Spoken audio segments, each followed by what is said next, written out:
শরদিন্দু বন্দ্যোপাধ্যায়ের রচনা তুমি সন্ধ্যার মেঘ, পর্ব ৫।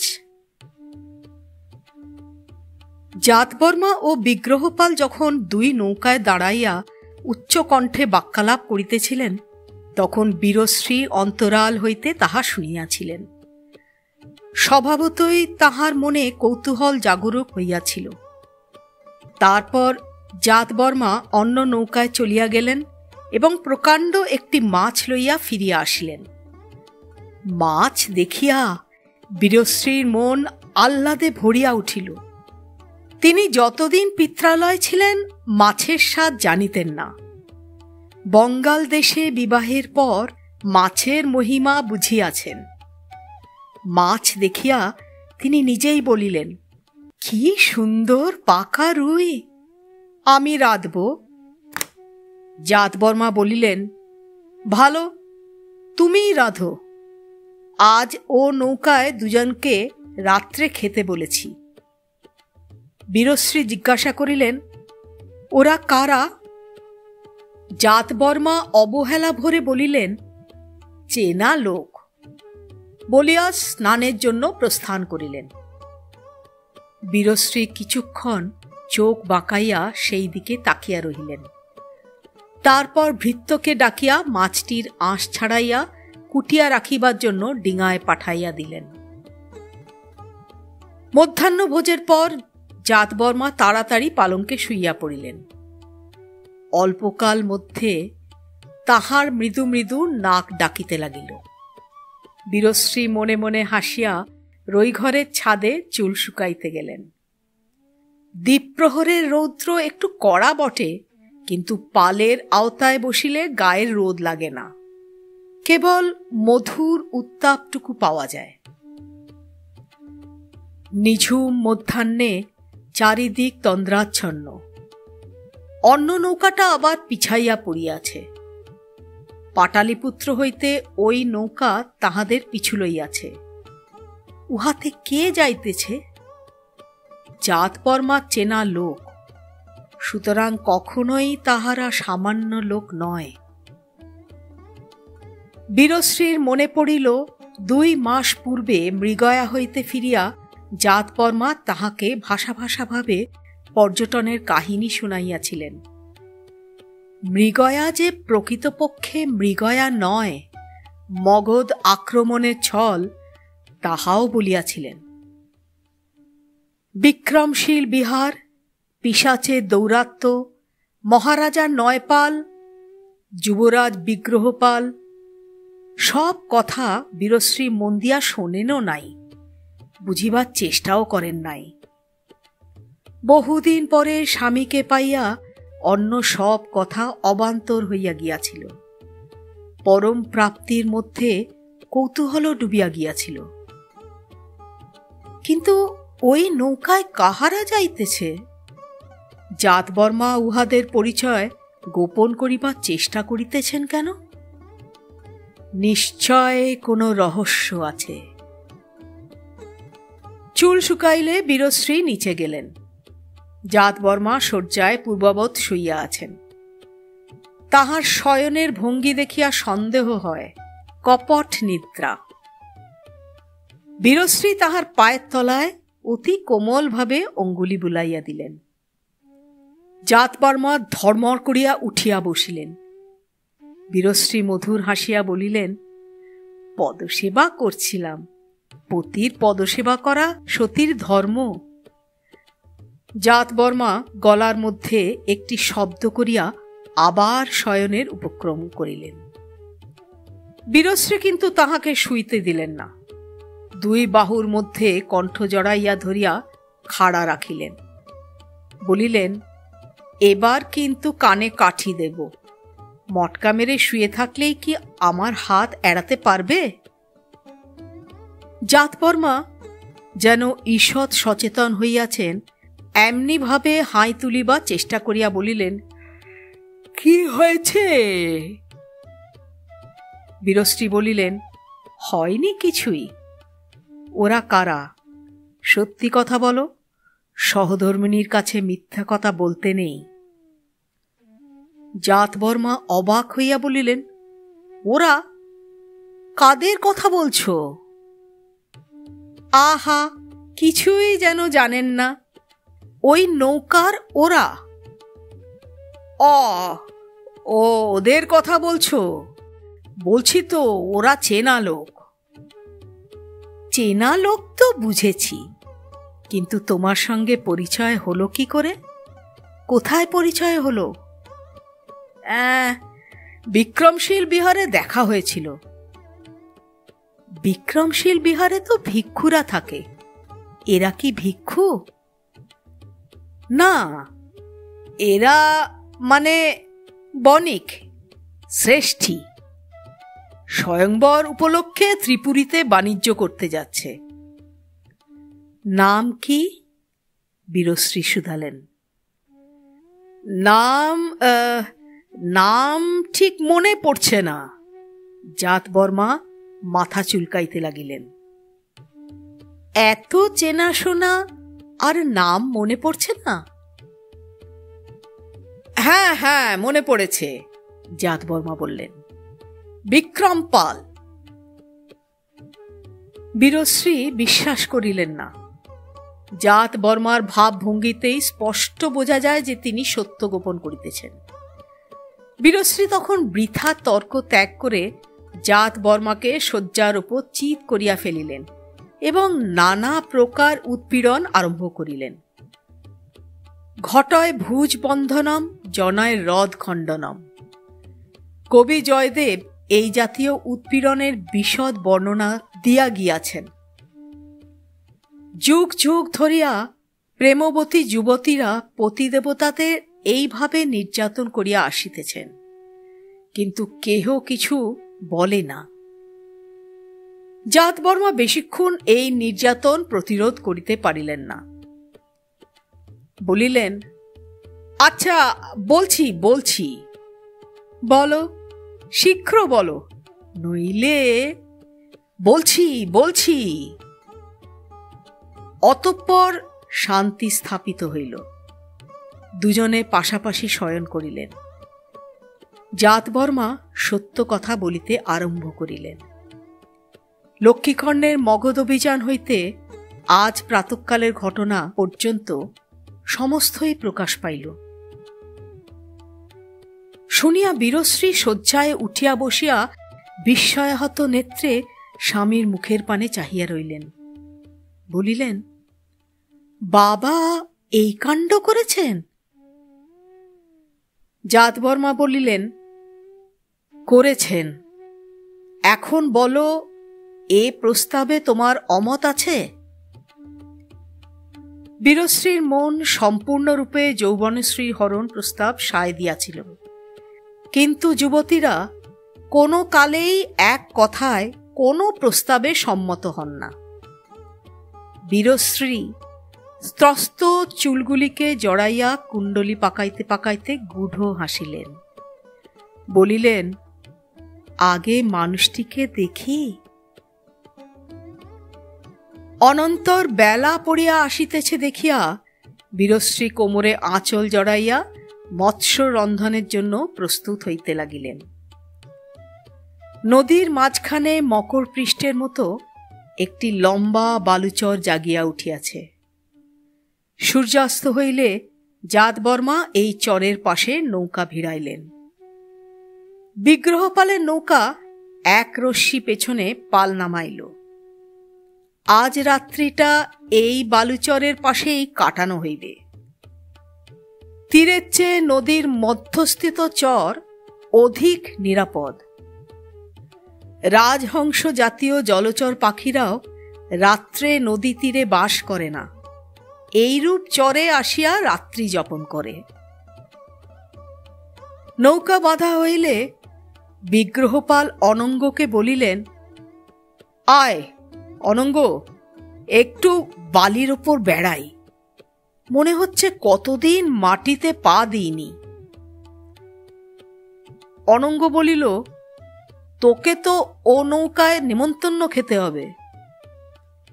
বিগ্রহ বলিলেন, তার এখনো দেরি আছে, রাত্রি হোক, তারপর যাব। তুইও তো যাবি। অনঙ্গ মাথা নাড়িয়া হাসিল। না, আমি যাব না, তুই একা যা, আমি গেলে রসভঙ্গ হবে। বলে দিস, আমার কান কটকট করছে। বিগ্রহপাল বুঝিলেন অনঙ্গের কথা যথার্থ। যেখানে দুই পক্ষে ঘনিষ্ঠতার আগ্রহ, সেখানে তৃতীয় পক্ষের উপস্থিতি বর বধূ মিলন মন্দিরে ননদিনীর মতো বাধাই সৃষ্টি করে। বিগ্রহ আর জোর করিলেন না। নৌকা হইতে বালুচরে কিনারা পর্যন্ত পাটাতন ফেলিয়া সেতু রচিত হইল। বিগ্রহপাল অবতরণ করিলেন। বালুর উপরিভাগ শুষ্ক, স্থানে স্থানে কাশের অঙ্কুর গজাইয়াছে। অসমতল বালুর খাঁজে নদীর জল ধরা পড়িয়াছে। স্বচ্ছ অগভীর জলে ছোট ছোট সফরী খেলা করিতেছে। বিগ্রহপাল সামনের নৌকার দিকে না গিয়া পেছন দিক দিয়া দ্বীপ পরিক্রমা আরম্ভ করিলেন। কয়েকটি ময়ূরকণ্ঠী রঙের ছোট হাঁস জলের ধারে রাত্রিবাসের উদ্যোগ করিতেছিল। তাহারা উড়িয়া গিয়া দ্বীপের অপর অংশে বসিল।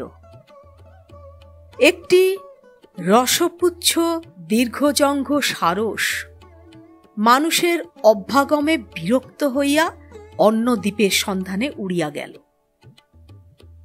জলের ধারে ধারে পরিক্রমণ সম্পূর্ণ করিয়া বিগ্রহপাল যখন জাতবর্মার নৌকার সন্নিকটে উপস্থিত হইলেন, তখন চাঁদের আলো ফুটিয়াছে। জাতবর্মা নিজ নৌকা হইতে নামিয়া বালুর ওপর দাঁড়াইয়া আছেন। বলিলেন, এসো ভাই, তোমার জন্যই অপেক্ষা করছি। অনঙ্গ কোথায়? বিগ্রহ বলিলেন, সে এলো না, তার দাঁত কনকন করছে। অতঃপর অনঙ্গ সম্বন্ধে আর কথা হইল না। দুজনে নৌকায় উঠিলেন। রৈঘর বহু দ্বীপের আলোকে উজ্জ্বল। জাতবর্মা প্রবেশ করিয়া বলিলেন, বীরা, এই নাও তোমার দেবর, আমার ভাই বিগ্রহ। বীরশ্রী দেখিলেন বিগ্রহপাল ননির পুতুল নয়, লৌহ ভীমও নয়, কমকান্তি নবীন যুবা। মুখ হইতে কৈশোরের সুকুমার্য সম্পূর্ণ মুছিয়া যায় নাই। চরিত্রে গাম্ভীর্যের হয়তো একটু অভাব আছে, কিন্তু অসংযত লঘুতাও নাই।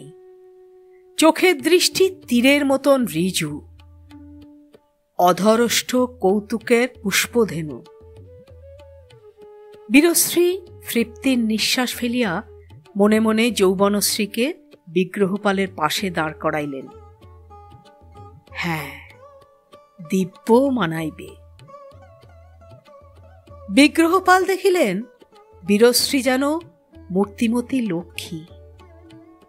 পরিধানের রত্নদ্যুতি খচিত পট্টাম্বর, কণ্ঠে কর্ণে কোটিতে মণিময় অলঙ্কার, মণিবন্ধে শশীকলার ন্যায় শঙ্খ বলায়, সীমন্তে সিন্দুর, মাথায় অবগুণ্ঠন সীমন্ত পর্যন্ত আসিয়া থামিয়া গিয়াছে। বিগ্রহ মনে মনে ভাবিলেন, যৌবনশ্রী যদি দিদির মতন দেখিতে হন। তিনি দ্রুত গিয়া বীরশ্রীর পায়ের কাছে নত হইয়া প্রণাম করিলেন। কৃতাঞ্জলি পুটে বলিলেন, দেবী, আমি আপনার শরণ নিলাম। বীরশ্রী অঙ্গুলি দ্বারা তাহার মস্তক স্পর্শ করিয়া কৌতুকতরল কণ্ঠে বলিলেন, বিজয়ী হও, তোমার অভীষ্ট পূর্ণ হোক। জাতবর্মা মহানন্দে হাসিয়া উঠিলেন। তারপর হাস্য পরিহাস পান আহার চলিল। বীরশ্রী বিগ্রহপালের সঙ্গে এমন ব্যবহার করিলেন যেন বিগ্রহ তার অল্পবয়স্ক দেবর, একটু দুষ্ট অকালপক্ষ দেবর। বিগ্রহপালও বীরশ্রীর জ্যেষ্ঠত্ব স্বীকার করিয়া লইয়া ছেলে মানুষ হইয়া রহিলেন। বীরশ্রী যে সর্বান্তঃকরণে তাহাকে গ্রহণ করিয়াছে তাহাতে সন্দেহ রইল না। স্বয়ংবর ও যৌবনশ্রী সম্বন্ধে কোনো কথা হইল না। বিগ্রহপাল বুঝিলেন ও প্রসঙ্গ স্থগিত রহিল মাত্র, পরে উত্থাপিত হইবে। অবশেষে চন্দ্র অস্ত যায় দেখিয়া বিগ্রহপাল পূর্ণ তৃপ্ত হৃদয়ে নিজ নৌকায় ফিরিয়া গেলেন। অনঙ্গ জাগিয়াছিল। বিগ্রহপাল শয়ন করিলে জিজ্ঞাসা করিল, দেবী বীরশ্রীকে কেমন দেখলি? বিগ্রহ গাঢ় স্বরে বলিলেন, রূপে লক্ষ্মী, গুণে সরস্বতী, এমন মহিমাময়ী নারী আর দেখিনি। অনঙ্গ বলিল, বাপের মতো নয়? বিগ্রহ হাসিয়া উঠিলেন, দূর, একেবারে বিপরীত। ভালো, ভরসা করা যেতে পারে দেবী যৌবনশ্রী জ্যেষ্ঠা ভগিনীর মতন হবেন, বাপের মতো হবেন না। এবার তুই নিশ্চিন্ত হয়ে ঘুমিয়ে পড়। বিগ্রহপালের কিন্তু তৎক্ষণাৎ ঘুম আসিল না। তিনি অনঙ্গকে আজিকার রাত্রির সমস্ত ঘটনা, সমস্ত বাক্যালাপ পুঙ্খানুপুঙ্খ রূপে শুনাইলেন। শুনিয়া অনঙ্গ বলিল, লক্ষণ তো ভালোই ঠেকছে। ওরা যদি সাহায্য করেন কার্যোদ্ধার করা শক্ত হবে না। তবে যদি দেবী যৌবনশ্রী তোকে অপছন্দ করেন। বিগ্রহপাল অন্ধকারে হাসিলেন। ও আশঙ্কা তাহার ছিল না। অতঃপর সপ্তাহকাল একটি দীর্ঘ সোনালী সুখ স্বপ্নের মতো কাটিয়া যায়। আকাশে চন্দ্র দিনে দিনে পূর্ণ হইয়া ওঠে। সোন নদ অলক্ষিতে শীর্ণ হইতে থাকে। দুইটি নৌকা যেন অদৃশ্য বন্ধনে শৃঙ্খলিত হইয়া একসঙ্গে চলিয়াছে। যখন অনুকূল বাতাস থাকে তখন দাঁড় চলে না, কিংবা নাবিকেরা তীরে নামিয়া গুণও টানে না। তীরে দূরান্তর গ্রাম, গ্রামের আশেপাশে মাসকলায় ও চনকের ক্ষেত। নৌকা যাত্রীরা কখনো তীরে নামিয়া ক্ষেত হইতে কাঁচা মাসকলাই ও চনকের শিম্বি আরোহণ করিয়া ভক্ষণ করেন, কখনো গ্রামে গিয়া দুগ্ধ ও নবনীত সংগ্রহ করেন, শাক ফল মূলও সংগ্রহ করেন। নৌকা চলিতে থাকে। মগধের সীমানা শেষ হইয়া যায়। পাষাণ দুর্গ রহিতাশ্বগড় পেছনে পড়িয়া থাকে। তীরভূমি উপল বন্ধুর হইয়া ওঠে। জাত বর্মা নিজ নৌকায় রাজকীয় লাঞ্ছন উড়াইয়া দেয়। বিগ্রহপালের নৌকা কেতনহীন থাকে। বিগ্রহ প্রত্যহ অন্য নৌকায় যান। কত খেলা হয়, পাশা খেলা, গুটি খেলা, 10-25 খেলা, কত জল্পনা হয়। বিগ্রহ বীরশ্রীর সহিত খুনসুরি করেন। বলেন, দেবী, নিশ্চয় আপনি শ্বশুরবাড়ির দেশ হইতে কৈডিম্ব নিয়ে যাচ্ছেন, নইলে আপনার রান্না এমন মিষ্টি হয় কি করে? বীরশ্রী কপট ক্রোধে শাসন করেন। দাঁড়াও না, বাপের বাড়ি গিয়ে তোমাদের সব ষড়যন্ত্র ফাঁস করে দেব।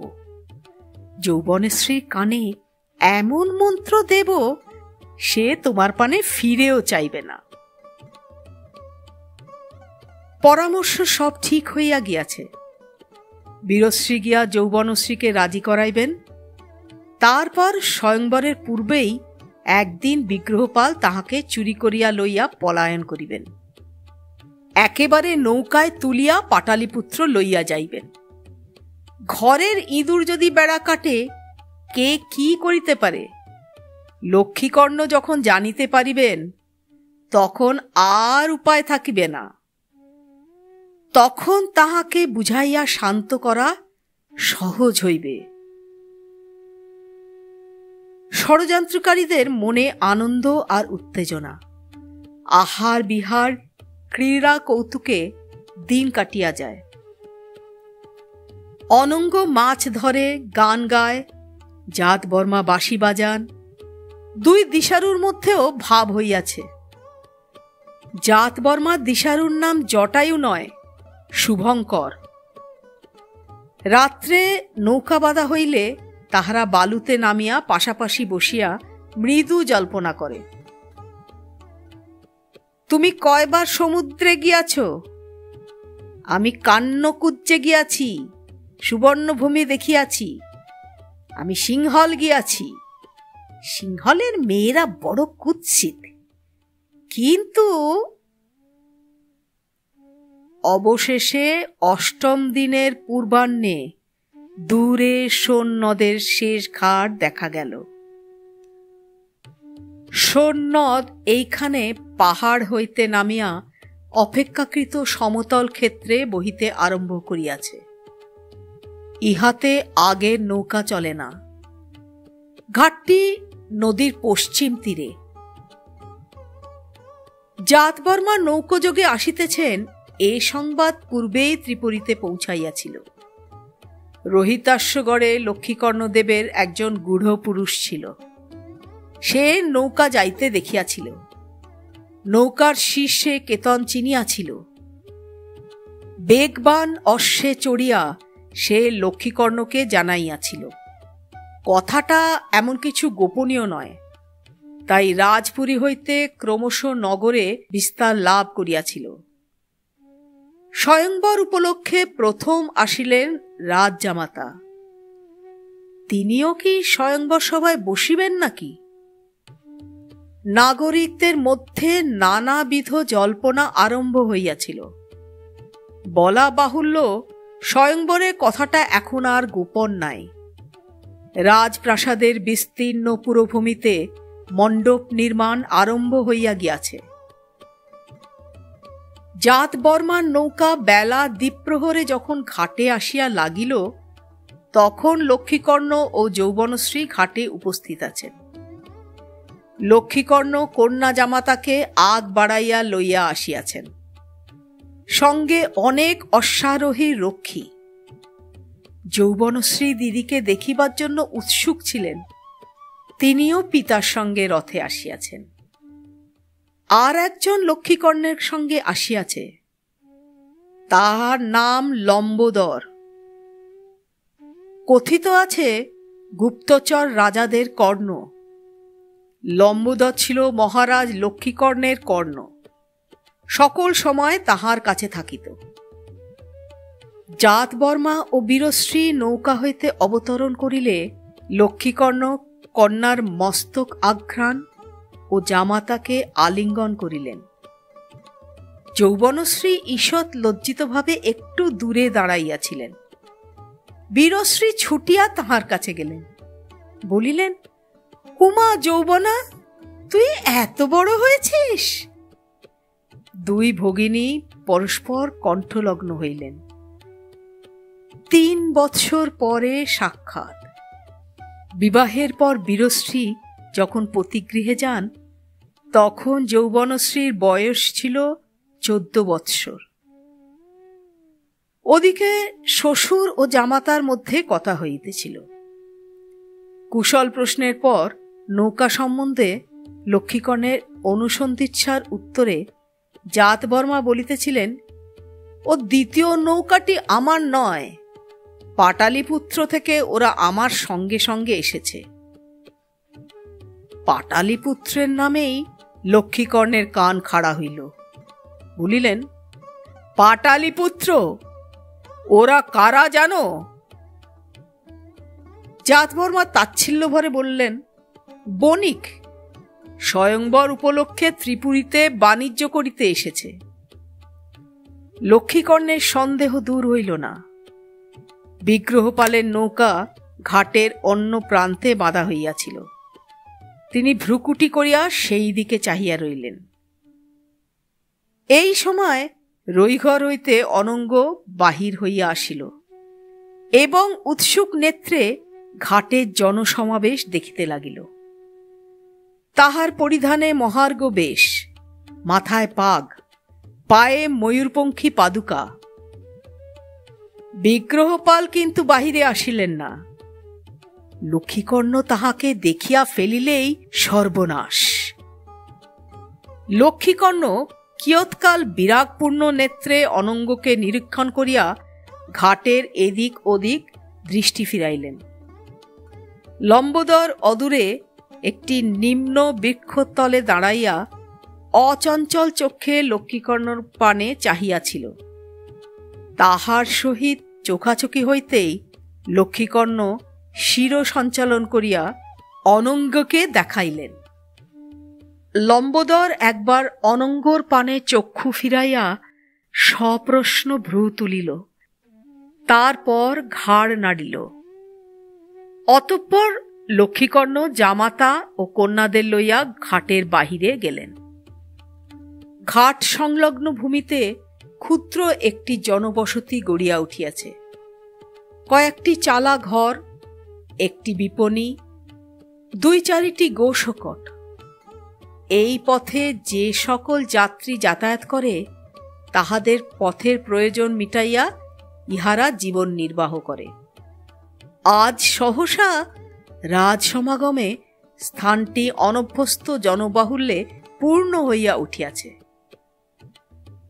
অশ্বারোহী রক্ষীর দল অশ্বের বলগা ধরিয়া এইখানে অপেক্ষা করিতেছিল। 2টি রথও ছিল। লক্ষ্মীকর্ণ জামাতাকে জিজ্ঞাসা করিলেন, রথে যাবে না ঘোড়ার পিঠে? ঘোড়ার পিঠে বলিয়া জাতবর্মা এক লাফে একটি অশ্বপৃষ্ঠে উঠিয়া বসিলেন। দীর্ঘকাল নৌকায় বাস করিয়া তাহার হস্তপদে কিছু জড়ত্ব আসিয়াছিল। অশ্ব চালাইলে তাহা দূর হইবে। আপনারা রথে যান। লক্ষ্মীকর্ণ একবার চোখ পাকাইলেন।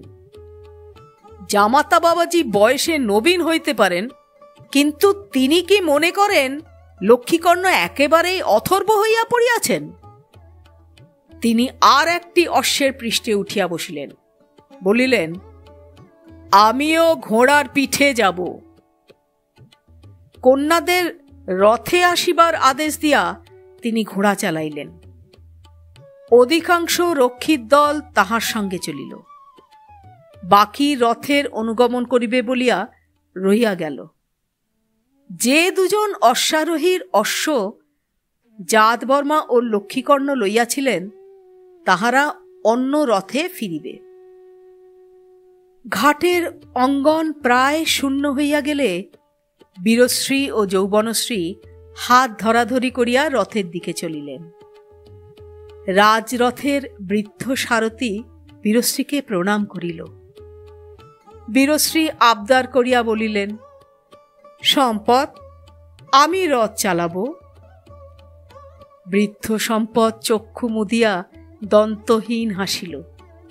সে আমি জানি, তাই মন্দুরা থেকে সবচেয়ে সুবোধ ঘোড়া 2টিকে জুতে এনেছি। কিন্তু তুমি শ্বশুরবাড়ি গিয়ে রথ চালাতে ভুলে যাওনি তো? বঙ্গাল দেশে শুনেছি ঘোড়া নেই, কেবল হাতি। বীরশ্রী ভ্রুভঙ্গি করিয়া বলিলেন, আমার শ্বশুরবাড়ি নিন্দা করলে ভালো হবে না সম্পদ। রথ চালাতে আমি মোটেই ভুলিনি। তোমার চেয়ে ভালো চালাবো, দেখে নিও।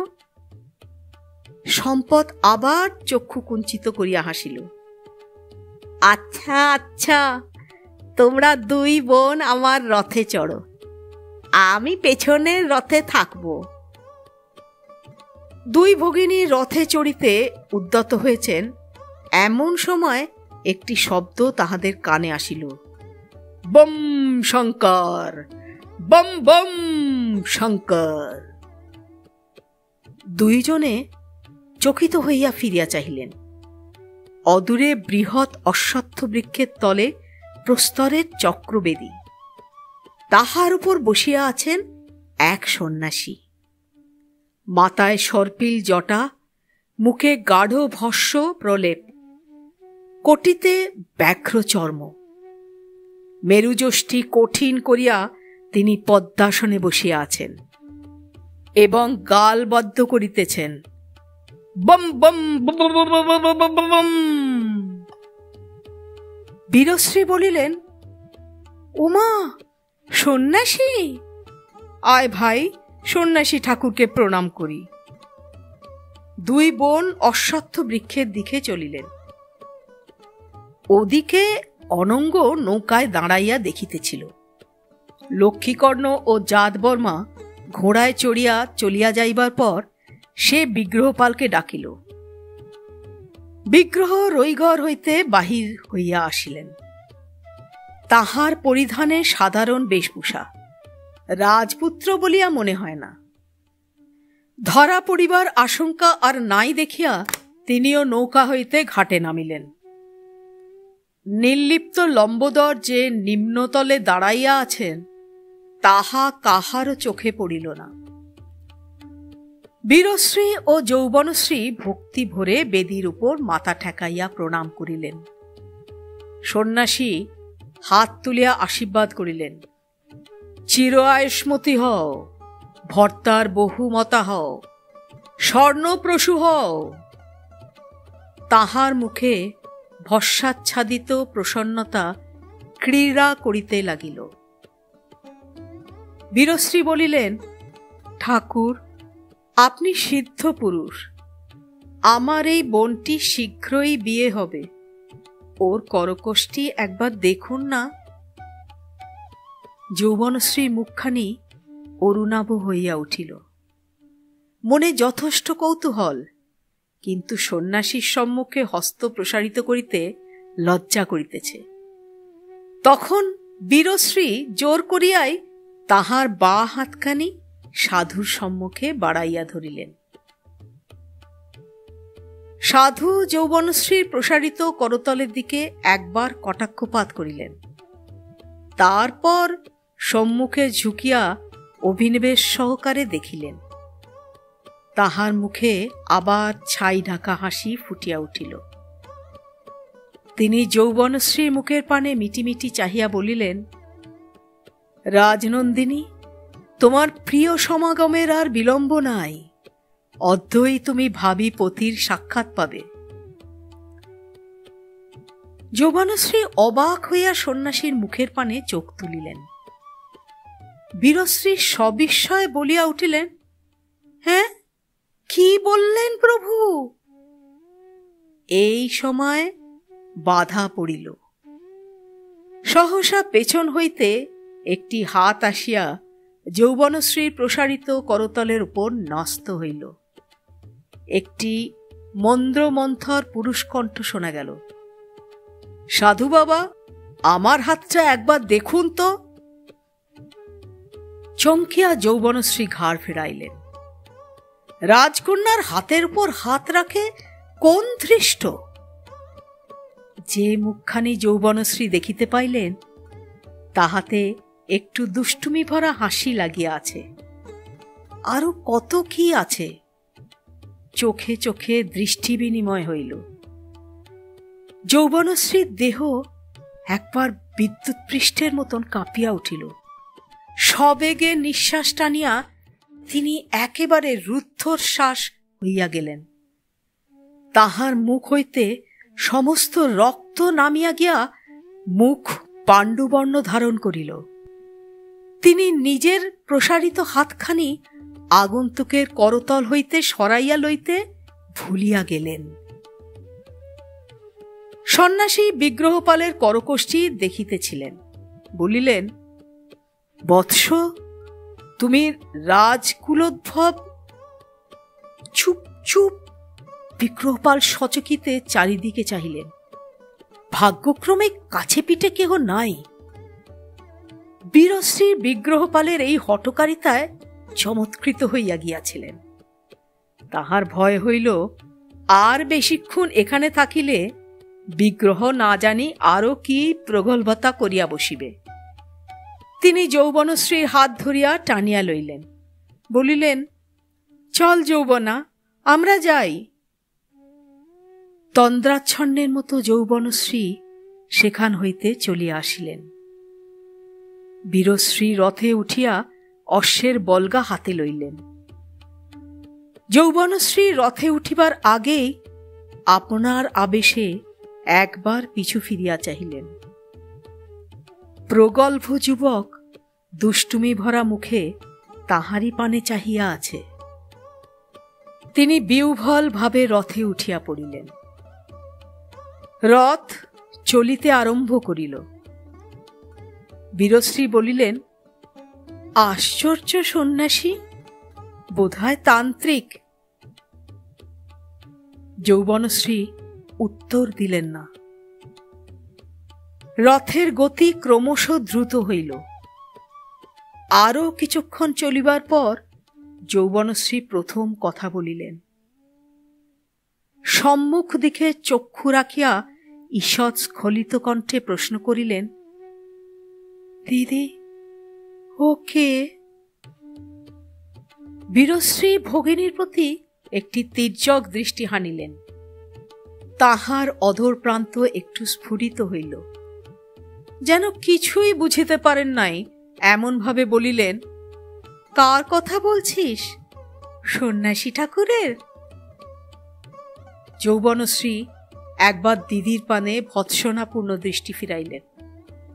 কিছুক্ষণ নীরব থাকিয়া বলিলেন, বলো না। কি বলবো? বীরশ্রী মুখ টিপিয়া হাসি গোপন করিলেন। ও, যে তোর হাতে হাত রেখেছিল তার কথা বলছিস? তা সে কে আমি কি জানি? আবার কিছুক্ষণ নীরব থাকিয়া যৌবনশ্রী বলিল, বলো না। বীরশ্রী হাসিয়া ফেলিলেন। বলিলেন, বণিক পাটালিপুত্র থেকে ব্যবসা করতে এসেছে। এবার যৌবনশ্রী অনেকক্ষণ নীরব হইয়া রহিলেন। বীরশ্রী রথ চালাইতে চালাইতে একবার ঘাড় ফেলাইলেন। যৌবনশ্রী চক্ষু দুটি বাষ্পাকুল, অধর কাঁপিতেছে। বীরশ্রী অনুতপ্ত হইয়া বলিলেন, আচ্ছা আচ্ছা, বণিক নয়, রাজপুত্র। এবার হলো তো? ধন্যী মেয়ে তুই। কোথায় ভেবেছিলাম তোকে অনেক বোঝাতে পড়াতে হবে, অনেক কষ্টে রাজি করাতে হবে, তা নয় একবার দেখেই মূর্ছা। যৌবনশ্রী চক্ষু দুটি কিছুক্ষণ মুদিয়া রহিলেন। চোখের বাষ্প গলিয়া 2 বিন্দু অশ্রু ঝরিয়া পড়িল।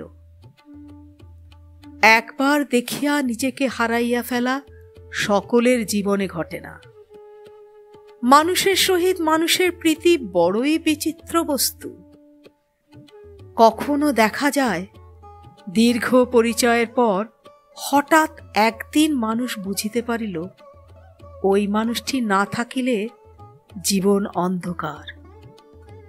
কখনো মনের মানুষ চিরদিনের জন্য চলিয়া যাইবার পর বুঝিতে পারে সে কি হারাইয়াছে।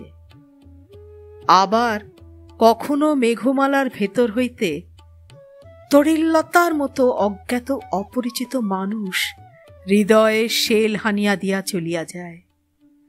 অন্তর্লোকে অলৌকিক ইন্দ্রজাল ঘটিয়া যায়।